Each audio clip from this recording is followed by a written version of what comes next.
The Unexpected Dance, a billionaire's heart transformed.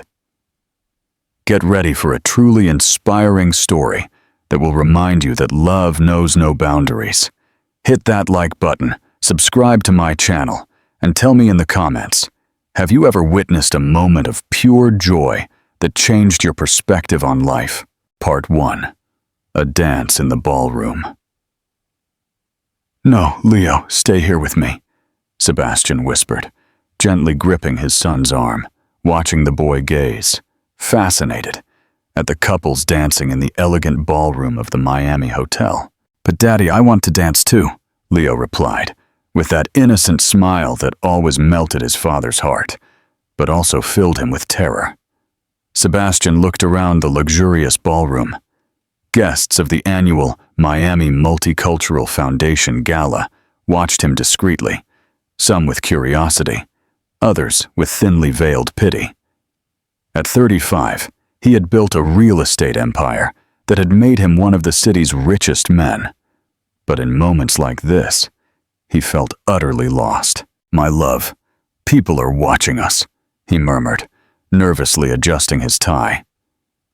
Leo, 8 years old, had Down syndrome. And since the death of his wife, Maria, 3 years ago, Sebastian had struggled to raise his son alone. Work had become his refuge, business meetings his escape, and nannies his salvation. But nights like this forced him to confront the reality he had so long avoided. "Mr. Hayes, so good to see you here." Robert Chase, his business partner and supposed friend, approached with a glass of champagne in hand. "Beautiful evening, isn't it?" "Yes, very elegant," Sebastian replied automatically, keeping a protective hand on Leo's shoulder. "And how is this little prince doing?" Robert addressed Leo with that overly sweet voice people used with special needs children, as if they couldn't understand a normal tone. Leo didn't respond. His eyes remained fixed on the music and the dancers. The orchestra played a soft melody, and couples glided across the marble floor as if floating. The boy subtly moved his feet, following the rhythm. Valentina Garcia walked among the tables, serving glasses of champagne, carrying a silver tray that gleamed under the crystal chandeliers. At 26, she had been working for Miami's most exclusive catering company for 2 years. Her double shifts allowed her to send money to her family in Bogota. But tonight, she was especially tired. Something about the blonde-haired boy's gaze caught her attention. He stood beside an Hawaiian elegant man, but his eyes never stopped following the dancers with an expression of pure longing. Valentina knew that look. Her younger brother, Santiago, who had autism, had the same expression when he saw something that excited him, but dared not ask for it. She placed her tray on a nearby table and approached the child. "Hola, guapo," she said in Spanish, crouching to his height. "Do you like to dance?" Leo's eyes lit up like Christmas lights. "Sí, pero mi papá dice que no puedo," he replied, also in Spanish, with that perfectly authentic accent he had inherited from his mother. Sebastian immediately tensed. "Excuse me, miss, but my son is fine right here with me," he intervened in English, assuming the waitress wouldn't speak Spanish. Valentina looked at him directly for the first time. Something about his face seemed familiar, but she couldn't place it immediately. "Don't worry, sir. I just thought the little boy might like to dance a bit," she responded in perfect English, but without losing the warmth of her smile. "Please, please," Leo pleaded, taking Valentina's hand. "Just one song." Sebastian was about to refuse when he saw the expression on his son's face. He hadn't seen him so excited about anything in months. Since Maria's death, Leo had lost much of his natural joy. "All right," he finally murmured, "but only one song." Valentina smiled and guided Leo to a less crowded corner of the dance floor. It wasn't a complicated dance, just soft, simple movements the boy could follow. Leo moved with a natural grace, laughing and twirling, completely oblivious to the stares of the other guests. Some smiled with genuine tenderness. Others whispered among themselves. Some with admiration. Others with less kind comments. But Valentina kept her attention entirely on Leo, making him feel like he was the most important dancer in the world. "You're a very good dancer," she told him as they twirled slowly. "My mommy taught me before she went to heaven," Leo replied naturally. "She said dancing is like flying without wings." Valentina's heart ached. She knew that kind of loss, that nostalgia mixed with love. When the song ended, applause echoed through the ballroom.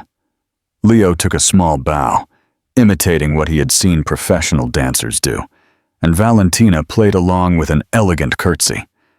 Sebastian approached to thank her, but when Valentina looked up, both froze. It was her, the woman from the coffee shop. For months, Sebastian had started every morning by buying his cortado at the small coffee shop near his office. There had always been a waitress with a warm smile and bright eyes, who brightened his day without them exchanging more than a few polite words. He had thought about talking to her, but the obvious differences between their worlds had stopped him. And there she was, in his world, having done something he hadn't accomplished in months, truly making his son happy. "You?" Sebastian began. "The coffee shop?" Valentina finished, feeling herself blush.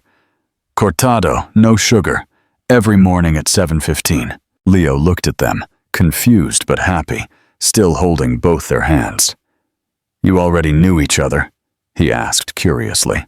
"Something like that, champ," Sebastian replied, unable to tear his gaze away from Valentina. "Something like that." The music played on, conversations continued, but in that small bubble in the Fontainebleau ballroom, three hearts had just connected in a way that would change their lives forever. Valentina collected her tray with slightly trembling hands, murmured a polite goodbye, and walked away towards the kitchen. But for the rest of the night, she couldn't stop thinking about the elegant man's grateful gaze and the pure laughter of the child, who had danced as if the entire world were his stage. Sebastian, for his part, drove Leo home that night with a strange feeling in his chest. His son wouldn't stop talking about the pretty lady who knows how to dance, and for the first time in a long time, his penthouse didn't feel so empty. "Daddy," Leo said as he put on his pajamas, "are we going to see the pretty lady again?" Sebastian didn't know how to respond, but for the first time in 3 years, he fell asleep thinking about something other than contracts and profits. Part 2. Beyond the counter. Sebastian arrived at the coffee shop 15 minutes earlier than his usual time. He had been awake since 5 in the morning, reviewing emails he had already read 3 times, trying to convince himself that he just wanted to get to the office early. But the truth was, he couldn't stop thinking about Valentina.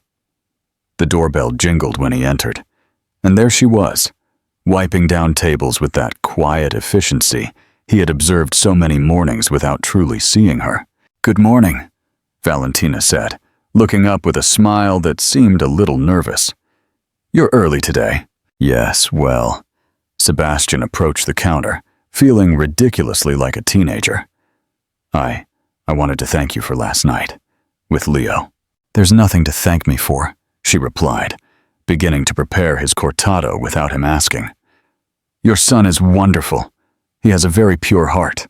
You were the first person who didn't look at him with pity," Sebastian admitted, watching her hands expertly move the coffee machine.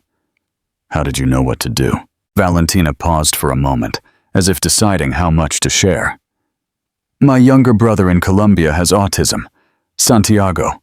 I learned that sometimes all they need is for someone to see them as they are, not as what they can't do." Sebastian nodded slowly. It was exactly what he had felt the night before, seeing Leo dance without inhibition. "How long have you been here?" he asked, accepting the steaming cup. 2.5 years, Valentina replied, drying her hands on her apron. "I came after finishing my business administration degree in Bogotá. My parents have a small coffee farm, but, well, things aren't easy there." "And why Miami?" "My cousin lives here. She helped me find work. She smiled, but there was a hint of melancholy in her eyes. I always dreamed of seeing other places, learning perfect English, though I didn't imagine it would be serving tables. There's nothing wrong with serving tables, Sebastian said sincerely. My grandfather sold tacos on the streets of Guadalajara before emigrating to the States. Valentina looked at him in surprise. She hadn't expected that confession from someone who clearly belonged to Miami's elite. Seriously? My grandmother used to tell me he made the best tacos al pastor in all of Jalisco. He arrived here without speaking English, with 5 children and $20 in his pocket.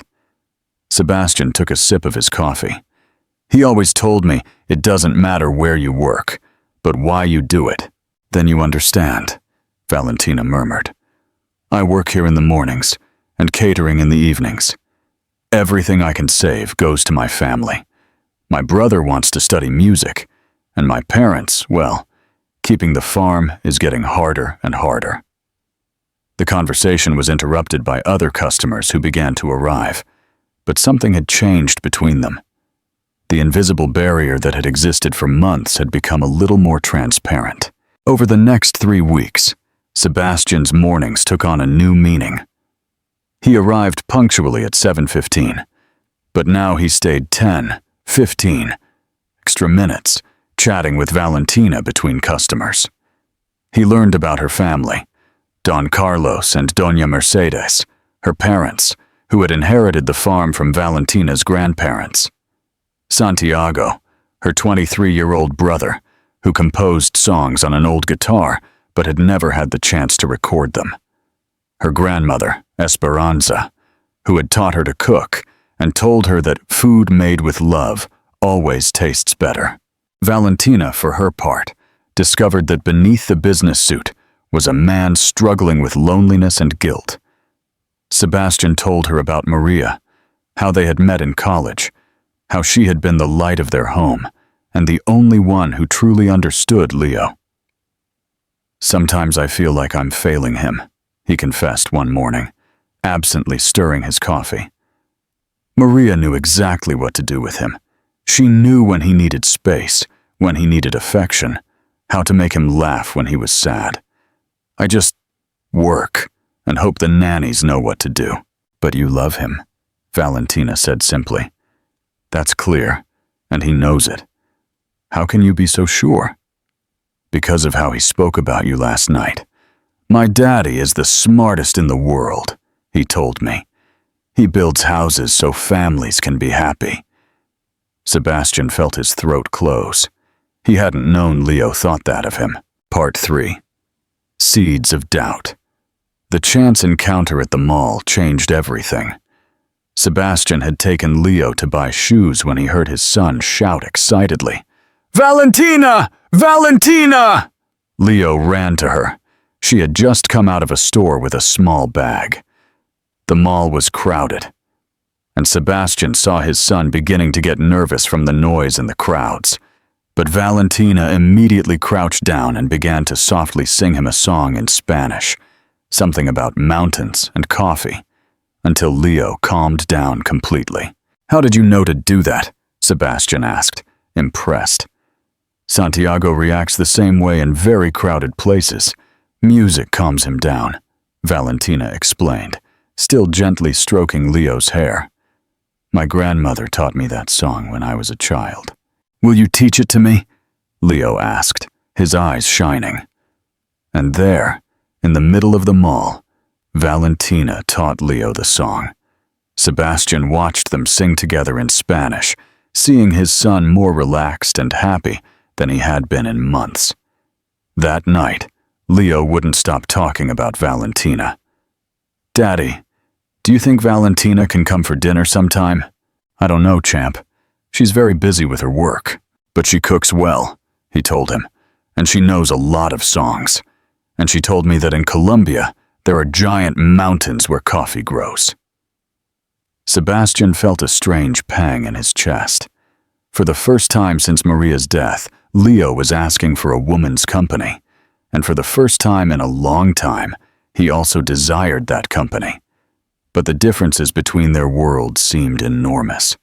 He lived in a penthouse with an ocean view, drove a BMW, had meetings with millionaires. She worked double shifts, lived in a small apartment, sent every penny to her family. Could something like that work? Or was he just deluding himself? The next morning, he arrived at the coffee shop with those doubts dancing in his head. But when Valentina smiled at him as he entered, when she asked how Leo had slept, when she remembered that she had promised to bring him a photo of the Colombian mountains to show the boy, all his doubts vanished for a moment. Maybe, just maybe, the differences didn't matter as much as he had thought. "Good morning," he said, and for the first time in months, he truly felt it was a good day. "Seriously, Sebastian, the waitress?" Robert Chase put his whiskey glass on the exclusive club's crystal table with more force than necessary. "I thought it was just a rumor." Sebastian tensed immediately. They had met to discuss the new real estate project in Brickell, but Robert clearly had other intentions. "I don't know what you're talking about. Come on, brother. All Miami knows you're flirting with the coffee shop waitress, and after what happened at the gala?" Robert shook his head disapprovingly. "People talk. And what exactly are they saying?" Sebastian asked, feeling anger begin to rise in his chest. "That the poor millionaire widower is letting himself be charmed by an immigrant who is obviously looking for papers and money. That she's using your disabled son to get to you." Robert's words hit Sebastian's stomach like punches. Over the past few weeks, he had begun to believe that what he felt for Valentina was real, that she genuinely cared about Leo, that perhaps... "Listen carefully," Robert continued, lowering his voice. "These women are experts. They know exactly which buttons to push. They see a rich, lonely man, a special needs child who needs attention, and bingo, perfect plan." "Valentina isn't like that," Sebastian murmured, but his voice sounded less convinced than he wanted. "Oh, no? And how many times has she mentioned her family's financial problems? Her debts? How difficult everything is in Colombia?" Sebastian felt the world wobble. Valentina had mentioned those things several times. Her parents' farm, the financial difficulties, her brother's musical dreams they couldn't afford. "I'm just saying to be careful." Robert put a hand on his shoulder. "I don't want to see you hurt, and Leo has already suffered enough with his mother's loss. He doesn't need to get attached to someone who will disappear as soon as she gets what she's looking for." That night, Sebastian arrived home more confused than ever. Leo was in his room, practicing the song Valentina had taught him, singing softly in Spanish while putting together a puzzle. "Daddy, can we go to Valentina's for breakfast tomorrow? I want to sing her the whole song." "I don't know, champ. Maybe we should space out the visits a bit." Leo looked up, surprised by his father's cold tone. "Why? Did I do something wrong?" No, I just think that maybe we've been bothering Valentina too much. She has her work, her life. But she told me she likes to see me. She told me I remind her of her brother Santiago." Leo's words resonated in Sebastian's mind. Was that true? Or was it part of the act Robert had described? Part 4. A mother's despair. Meanwhile, in her small apartment in Little Havana, Valentina hung up the phone, tears streaming down her face. The conversation with her father had been devastating. "Mija, we don't know what else to do," Don Carlos had said, his voice broken. "The bank is giving us 3 more months. If we don't get the money for the overdue payments, we lose the farm." "How much do you need, Dad?" $25,000, Valentina. "It's a lot of money. Too much." Valentina quickly did mental calculations. With her 2 jobs, saving every penny, it would take years to raise that amount, and by then, it would be too late. "I'll find a way, Dad. I promise you." But when she hung up, she felt utterly overwhelmed. She had considered taking out a loan, but without a solid credit history in the United States, it was almost impossible. She had thought about looking for a third job, but she was already exhausted with the two she had. And now, on top of everything, she had noticed that Sebastian was acting strangely. The past few days, he had arrived late at the coffee shop. He had ordered his coffee to go instead of staying to chat, and when she asked about Leo, his responses were curt, almost cold. She had done something wrong. She had misinterpreted the signals. Maybe he had just been polite out of courtesy, and she had confused his politeness with something more. The catering shift that night was especially difficult. Her supervisor, Sandra, had been particularly cruel since the gala night. "Garcia! Table 12 has been waiting for their drinks for 10 minutes!" Sandra yelled at her in front of other employees. "What are you thinking?" "Excuse me, I'm coming," Valentina replied, carrying the tray with trembling hands. "Lately you've been very distracted. I hope it's not because you think you're famous now for dancing with the rich boy." Sandra smiled maliciously. "Because let me tell you something. People like us don't belong in that world. The sooner you understand that, the better." Valentina endured the rest of the night in silence, but Sandra's words pierced her heart like thorns. Was that true? Was she dreaming of something impossible? The next morning, Sebastian arrived at his usual time, but his attitude remained distant. He ordered his cortado, paid, and was about to leave when Valentina gathered the courage to speak. "Is everything all right?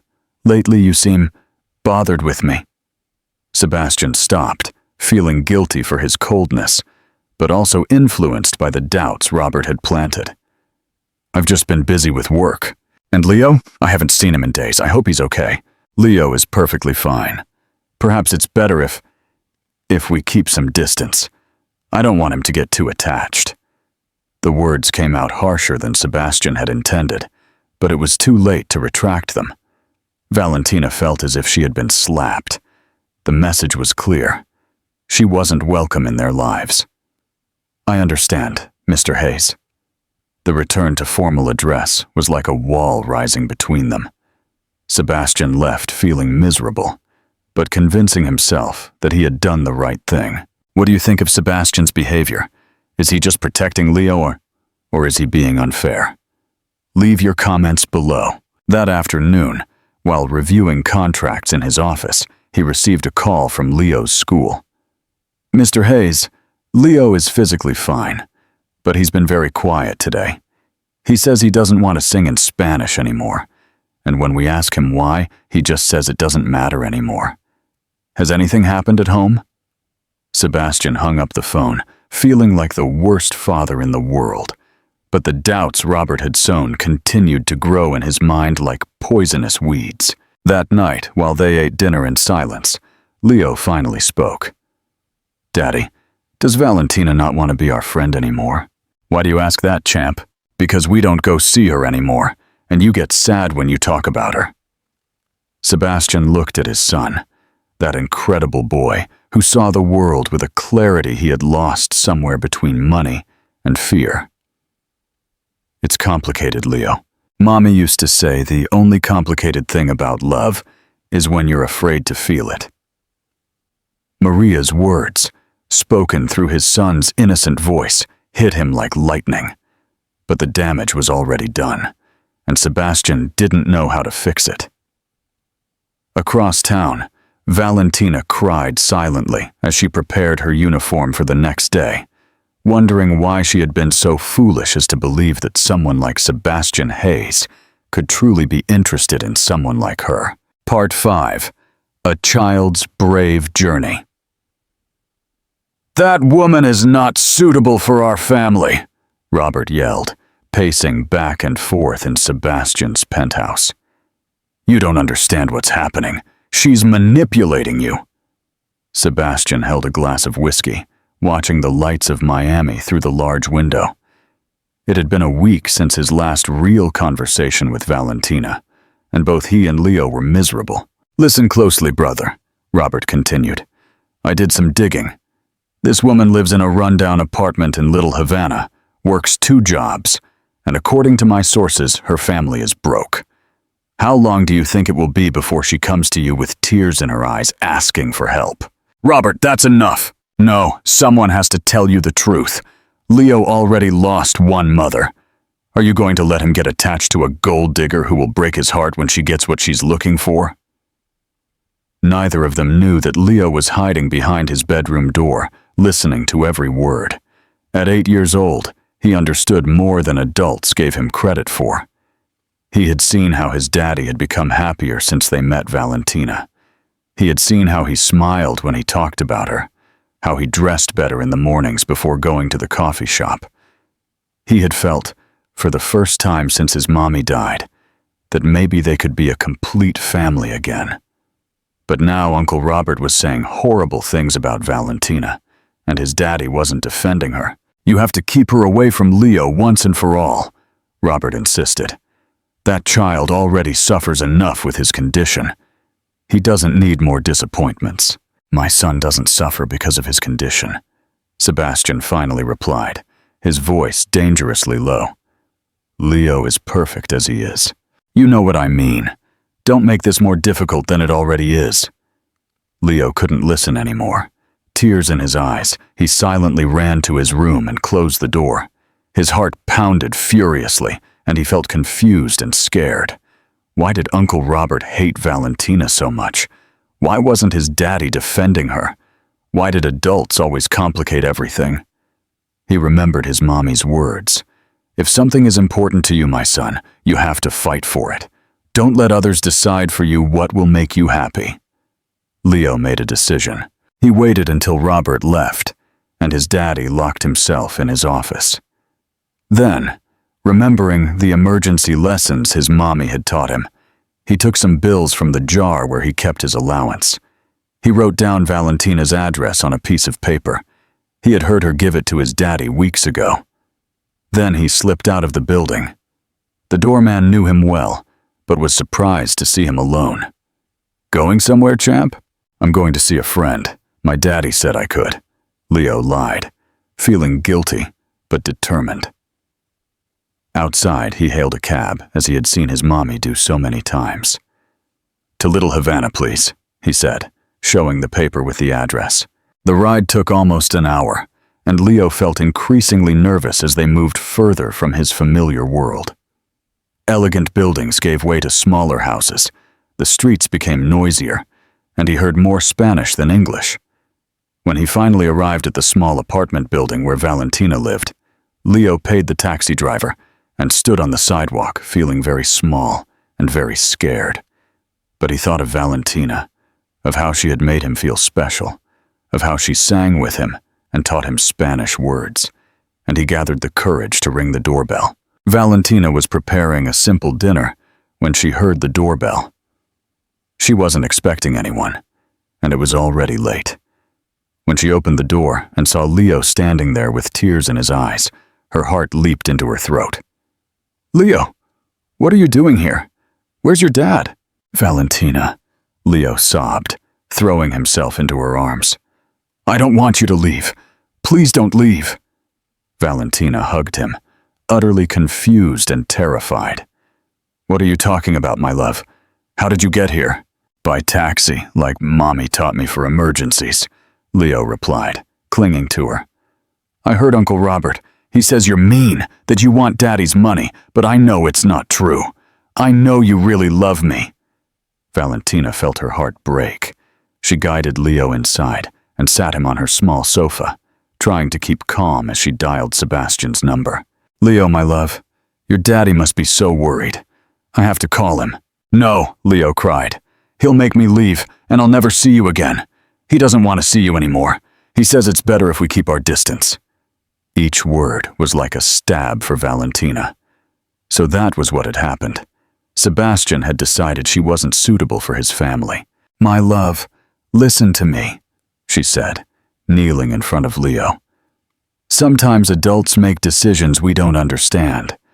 Your daddy wants to protect me, and he wants to protect you too. But you are not bad. You make me happy. And I know you make Daddy happy too, because he smiles differently when he talks about you." Valentina dialed Sebastian's number with trembling hands. He answered on the first ring. "Valentina, is that you?" "Sebastian, Leo is here with me. He's okay, but—" "What? How did he get there? I'm going crazy looking for him." "He took a taxi. He says he overheard a conversation between you and Robert." The silence on the other end of the line was deafening. "I'm on my way," Sebastian finally said. "Don't go anywhere." While they waited, Leo fell asleep on the sofa, exhausted by the day's emotions. Valentina covered him with a blanket and sat beside him, gently stroking his hair. Her apartment had never seemed so small. One room served as living and dining area, a tiny kitchen, a bathroom, and a bedroom that barely fit a single bed. The walls were decorated with photos of her family in Colombia, some colorful textiles she had brought from home, and a small altar with candles and religious images. It was a world completely different from Leo's. But the boy had come looking for her. He had risked everything not to lose her. Part 6. A public confession. When Sebastian knocked on the door, his eyes were red, and he looked completely distraught. "Thank God he's okay," he murmured, seeing Leo asleep on the sofa. "Sebastian, I would never do anything to hurt you or him," Valentina whispered. "If you think I'm here for money, you're completely wrong." "I know," he replied, running his hands through his hair. "My God, Valentina, I know. I've been a complete idiot. Your friend Robert is jealous and scared of losing control over my life. But that's no excuse for treating you the way I did, for doubting you." Leo woke up at that moment, seeing his two favorite people in the world, talking in low voices. "You're not mad at Valentina anymore, Daddy?"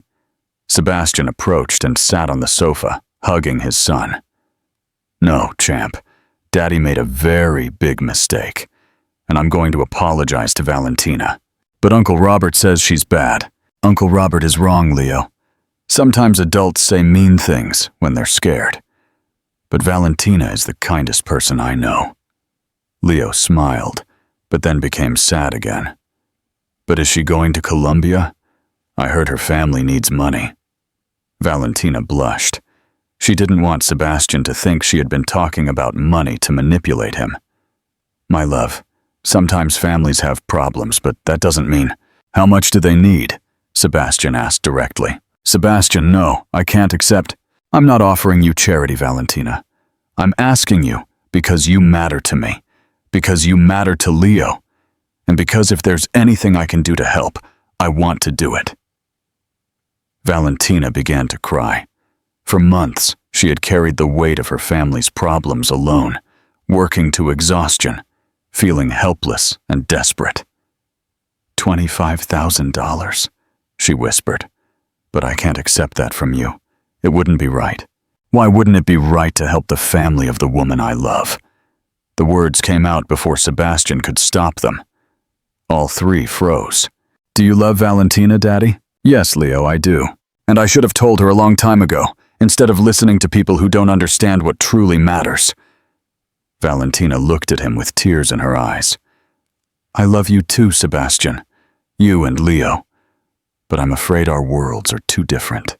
"Then let's build a new world," Sebastian said, taking her hand. "The three of us. Together."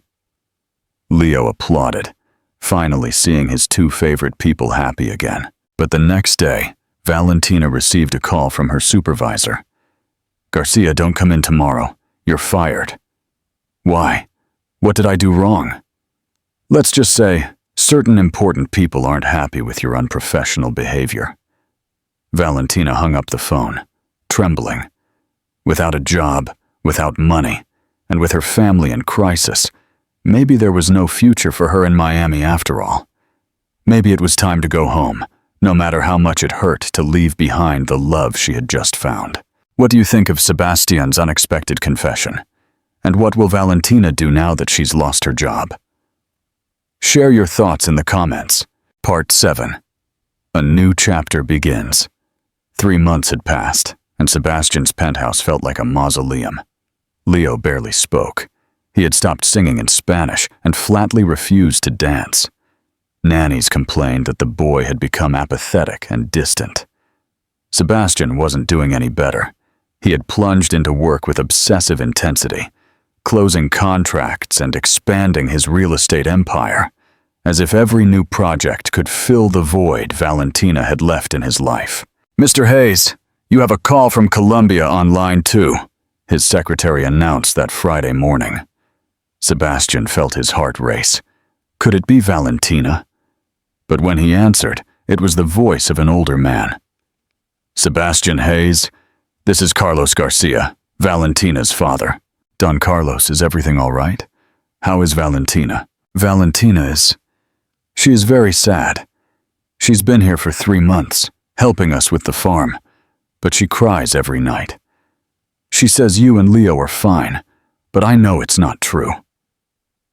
Sebastian closed his eyes, feeling the weight of his cowardice. "How did you get my number?" "My daughter left me a letter before she left Miami, with your number and a check she never cashed. She says you wanted to help us, but she couldn't accept money like that." "A check she never cashed?" $25,000, mijo, to save the farm. But Valentina says money without love means nothing, that she prefers to lose the farm rather than feel like she sold her feelings. Sebastian felt as if the air had been knocked out of his lungs. For months, he had doubted Valentina's intentions, influenced by Robert's poisonous words, and she had held the solution to all her family's problems in her hands. But she had chosen to keep her dignity intact. "Don Carlos, can I ask you a question?" "Of course, mijo. Do you think a man like me could be good for your daughter?" The laugh on the other end of the line was warm and genuine. "Mr. Sebastian, money doesn't make a man good or bad. My Valentina has told me how you treat your son, how you speak of him with love and respect. A man who loves a special child like that is a man with a good heart." That conversation was the trigger Sebastian needed. That same afternoon, he confronted Robert in his office. "Was it you who got Valentina fired?" Robert didn't even try to deny it. "Someone had to protect you from yourself. That woman had you bewitched." "Protect me? You destroyed the only chance at happiness I've had in 3 years. Sebastian, think rationally." "No, you think. Since I met Valentina, Leo was happy. I was happy. But you couldn't stand to see me with someone you didn't approve of." The argument escalated until Sebastian made the most important decision of his professional life. "Our partnership ends here, Robert. Either you buy my share or I buy yours. But I can't work anymore with someone who destroys the people I love out of jealousy and control. Are you willing to destroy everything we've built for an immigrant? I'm willing to build something better, something based on love, not on fear." That night, when he got home, he found Leo sitting on the sofa, looking at a photo he had secretly taken during one of his encounters with Valentina. "I miss her, Daddy," Leo murmured, without looking up. "Me too, champ, a lot." "Then why don't we go get her?" "Because I'm a coward, Leo. Because I let other people convince me that we weren't good enough for her." Leo looked up, with that wisdom children sometimes possess. "Mommy used to say, love isn't about being good enough. It's about choosing to be better every day for the person you love." Maria's words, recalled by his son, were like a slap of clarity. "You know what, Champa? You're right. What do you say we go to Colombia?" Leo's eyes lit up for the first time in months. "Really? We're going to see Valentina. We're going to fight for her, both of us, together." The flight to Bogotá was long, but Leo wouldn't stop asking questions about Colombia, about Valentina's family, about what they would say when they saw her. Sebastian was nervous too. What if it was too late? What if Valentina had decided to move on without them? When they finally arrived at the Garcia family farm, Sebastian was breathless. Green mountains stretched as far as the eye could see. The air smelled of coffee and flowers, and there was a peace he had never felt in Miami. Valentina was in the courtyard, hanging clothes on a line, when she saw the truck coming up the dirt path. At first, she thought she was hallucinating, but when Leo jumped out of the vehicle, shouting her name, she knew it was real.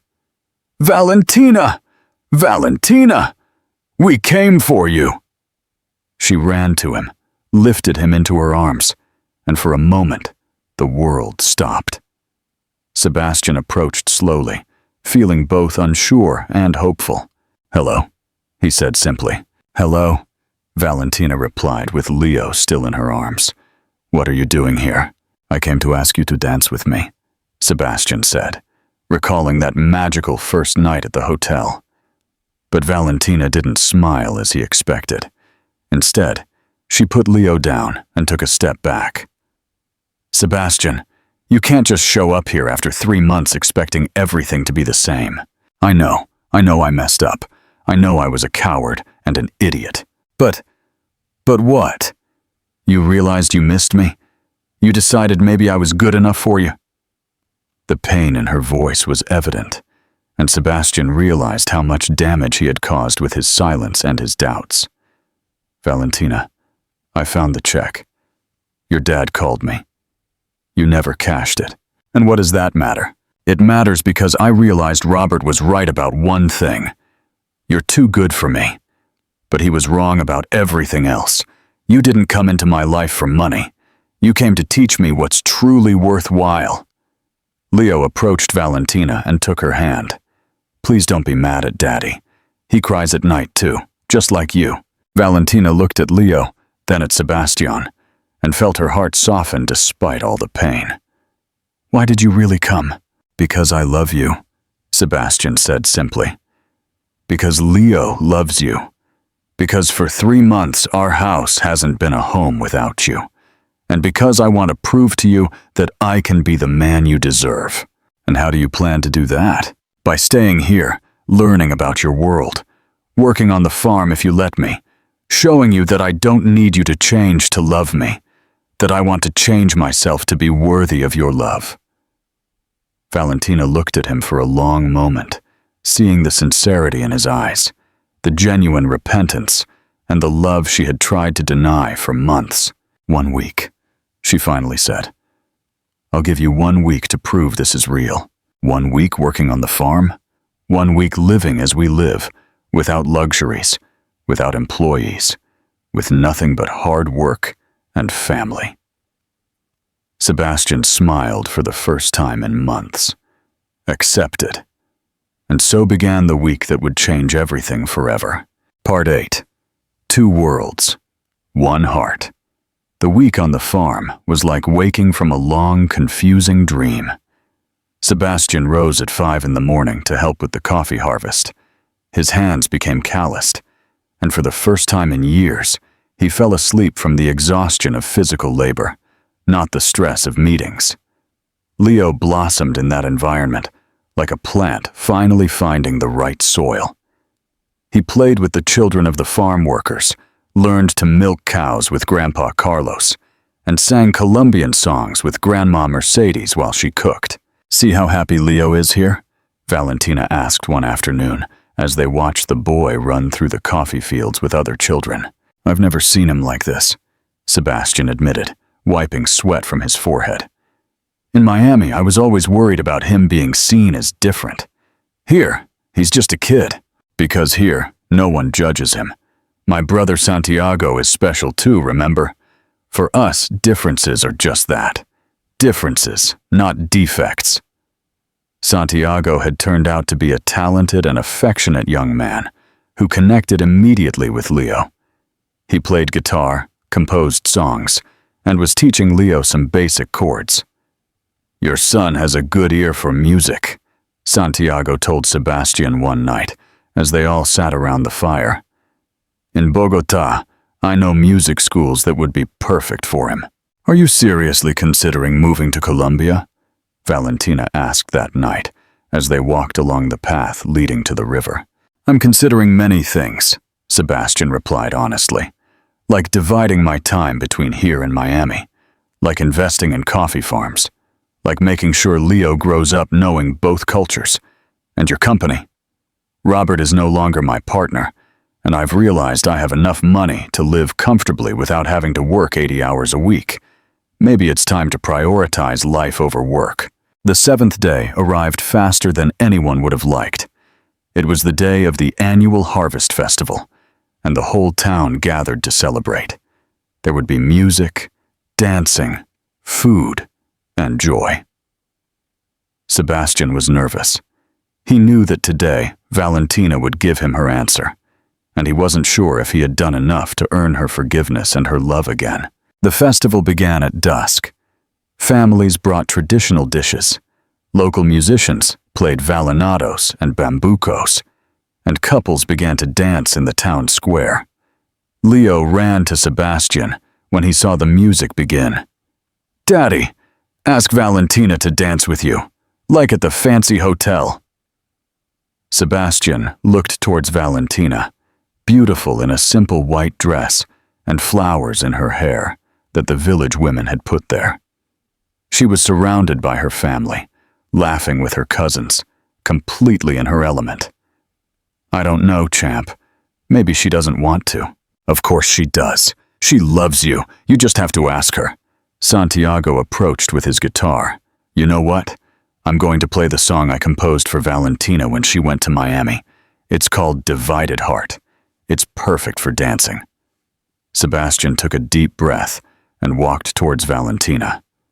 The whole town was watching them, but for the first time in his life, he didn't care what others thought. "Valentina," he said, extending his hand, "will you grant me this dance?" She looked at him for a long moment, seeing in his eyes everything that had changed in that week.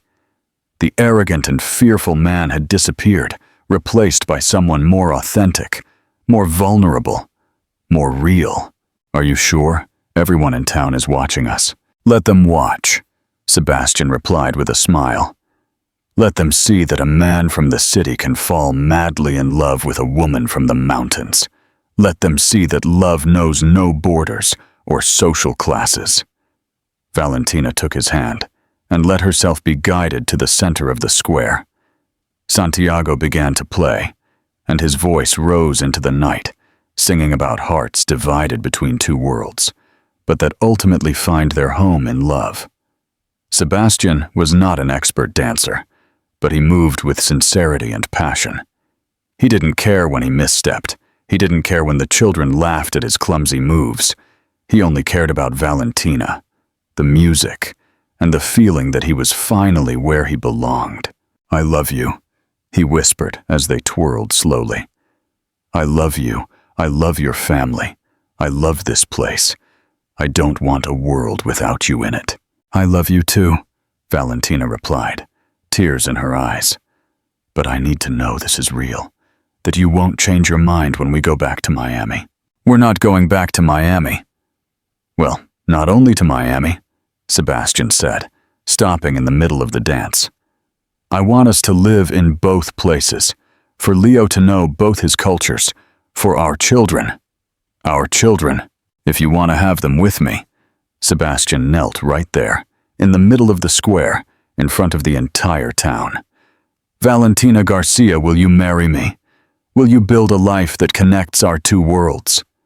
The entire town erupted in cheers and applause. Leo ran to them, shouting, "Say yes! Say yes!" Valentina's parents hugged each other, crying with happiness. "Yes," Valentina replied, pulling him up. "But with one condition. Anything you want. We're going to help other coffee farming families like mine. We're going to use your business experience and my knowledge of agriculture to create something that truly helps people. A social enterprise? A business with a heart."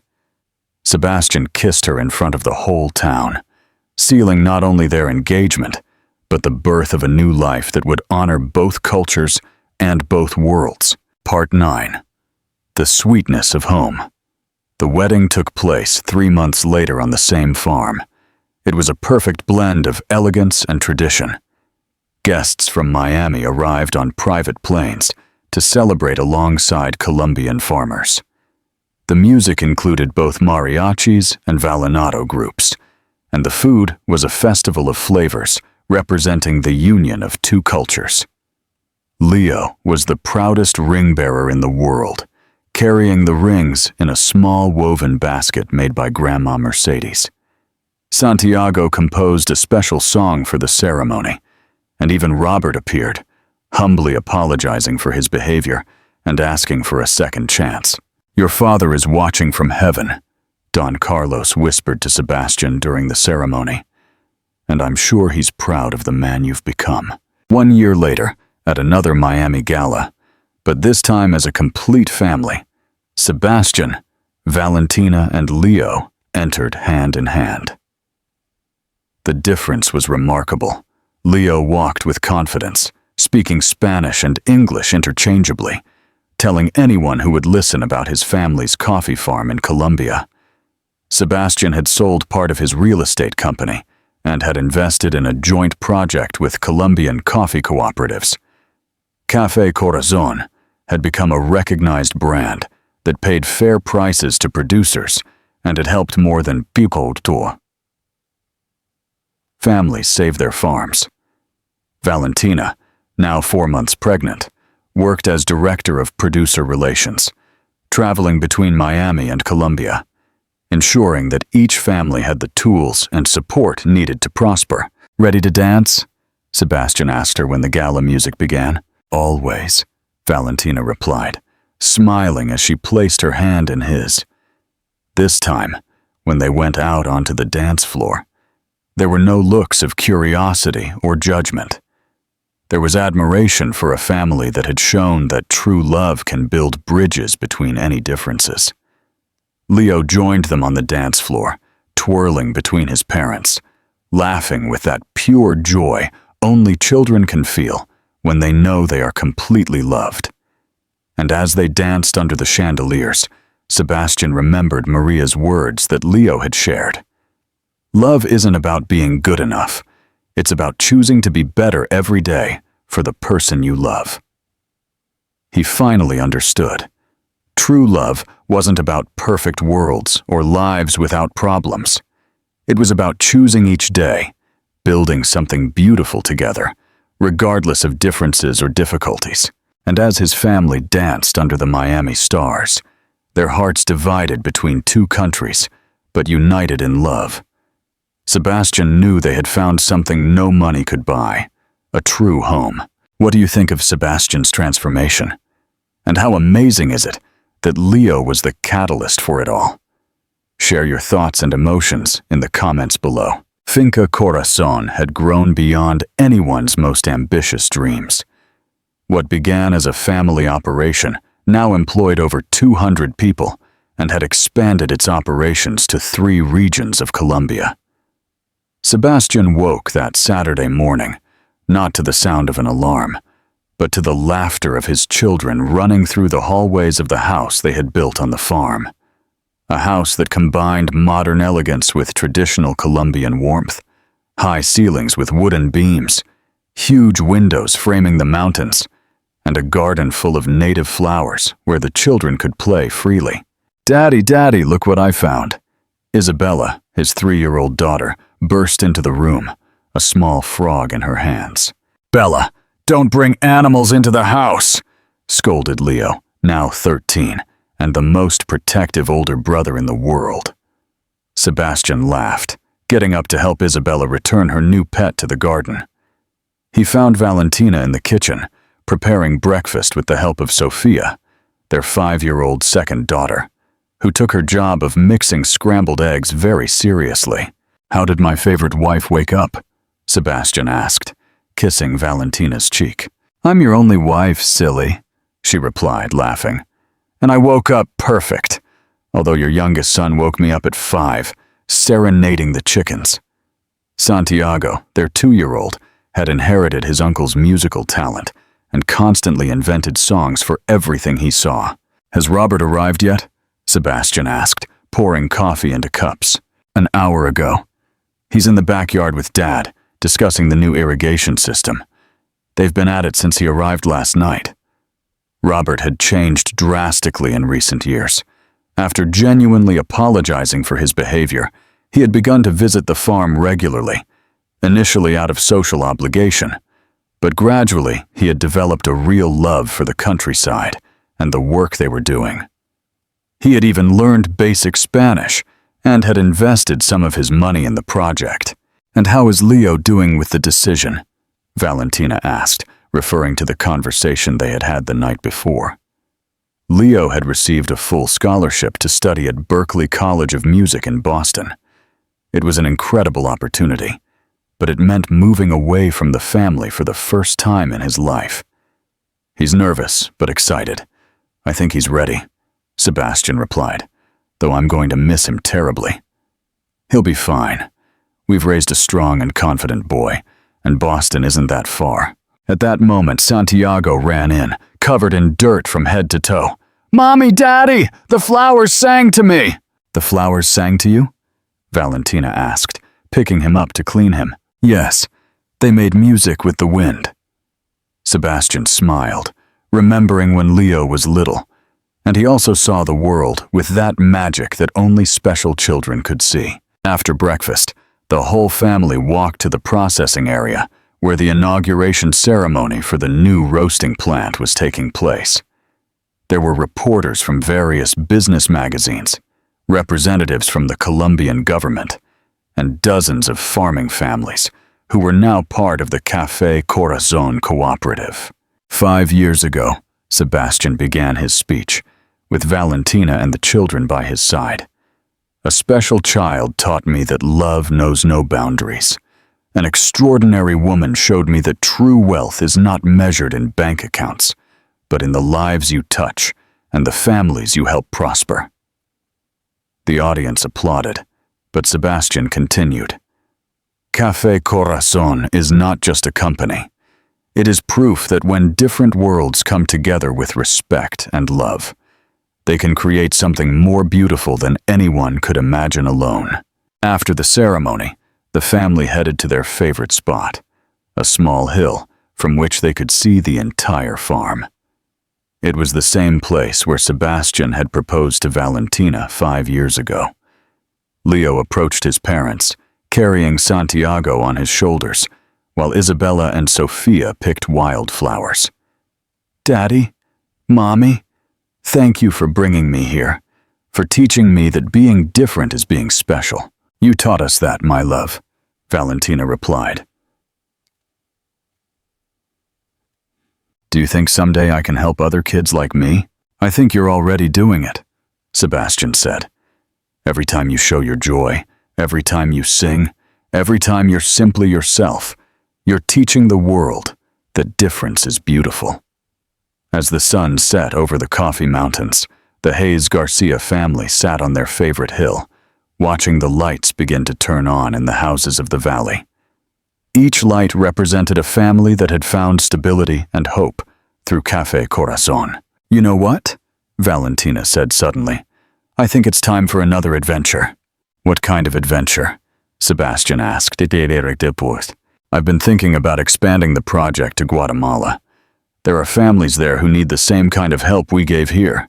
"Another country?" Isabella asked excitedly. "Are we going to live in more places?" "If you want," Sebastian replied. "Our family can have homes in many places, as long as we're together." Leo smiled, already planning how he could help from Boston, perhaps during his summer vacations. That night, after putting the youngest children to bed, Sebastian and Valentina sat on their bedroom balcony, drinking coffee and watching the stars. "Do you regret anything?" Valentina asked, snuggling against him. "What?" "Not having had the courage to tell me I loved you from the first day you came to the coffee shop with Leo." "Seriously?" "Seriously. I saw how you treated him, with so much love and patience. I saw how you worried about his happiness, and I thought, that's the kind of man I would want to be the father of my children." Sebastian kissed her gently, feeling the same magic he had felt that first night when they danced at the hotel. "You know what's the most incredible thing about all this?" he murmured against her lips. "What?" That it started with a boy who only wanted a black coffee with extra cinnamon. Valentina laughed, that musical laugh that had enchanted Sebastian from the very first day. And it ended with a family that has homes in 2 countries and hearts big enough for the whole world. In the distance, they could hear Santiago singing a lullaby to his favorite doll, Isabella telling fantastic stories to her plants, and Leo practicing guitar in his room. It was the sound of a family that had learned that true love isn't about finding someone perfect, but about choosing to build something beautiful with someone who is worth it. And as the Colombian mountains lulled them with their ancient silence, Sebastian and Valentina knew they had found something that no money could buy and no difference could destroy. A love that had built bridges between worlds and that would continue to grow. 1 cup of coffee at a time, 1 family at a time, 1 heart at a time. Because in the end, the best love stories don't end with, and they lived happily ever after. They end with, and they chose to be happy together every day of their lives. What did you think of the new ending and Sebastian's expanded journey? Did the family's growth and their new purpose resonate with you? Share your comments below. And if you loved this story, please give it a thumbs up and subscribe for more heartwarming tales.